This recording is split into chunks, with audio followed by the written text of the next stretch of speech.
He was hilarious on Disney Channel. However, a few years later, he was gazing down the barrel of life in prison while sporting orange jumpsuits. This is the story of the Disney star who was accused of murder, Dee Jay Daniels. Dorjan Lyndell Daniels was born in Montclair, California, on October 17, 1988. Dee Jay Daniels made his acting debut in Cold Case, In the House, and The Hughleys. But most significantly, starring as the youngest son, Michael Hughleys, in the hit comedy The Hughleys, which ran from 1998 to 2002.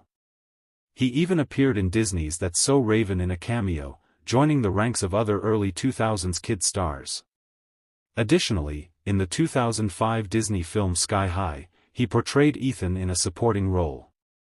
Dee Jay Daniels was a rising star with a promising career in Hollywood at the age of 12.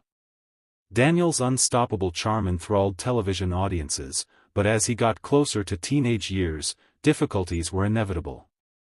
In a symbolic defiance of his innocent image, Daniels found comfort in the ink of his face tattoos throughout the turmoil of his parents' divorce. However, Dee Jay gradually vanished from television once The Hughleys concluded its run. Even though a lot of his admirers thought he retired to live a regular life, that was not the case. He stopped performing and went back to his birthplace of Stockton, California, which is known for its gang violence and criminality. His life took a turn for the worst when he became involved with gang connections, especially the Blood. Everything fell apart on August 26, 2011. John Joseph Lewis, often known as J.J., was fatally stabbed in front of Chivita's bar in Stockton.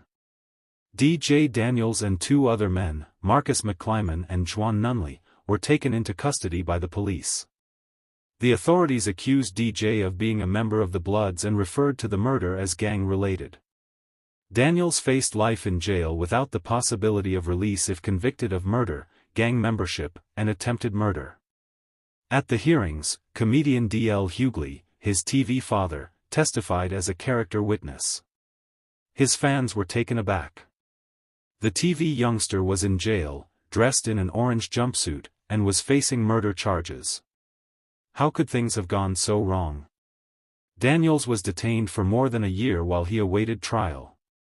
He was portrayed by the prosecution as one of the gang members who assisted in organizing the fatal stabbing. But his attorneys were there for him from the beginning. Since there was no DNA or solid footage proving he was the murderer, the case was tainted by uncertainty. Eyewitness testimony was the only thing that connected him to the murder, and even that seemed dubious. Daniels' defense team maintained that although he was at the scene, he was not responsible for the stabbing. They maintained that his prior connections were the reason he was being singled out. The jury found the defendant not guilty of all charges in December 2012. Nunley and Daniels were exonerated of gang, murder, and attempted murder charges. After spending 15 months in prison, he was released. In the end, McClyman was found guilty of manslaughter and received a sentence of up to 12 years in jail. However, the harm had already been done. Dee Jay Daniels' reputation would never be the same, and his acting career was permanently ruined. Dee Jay Daniels disappeared after his acquittal. He never went back to Hollywood.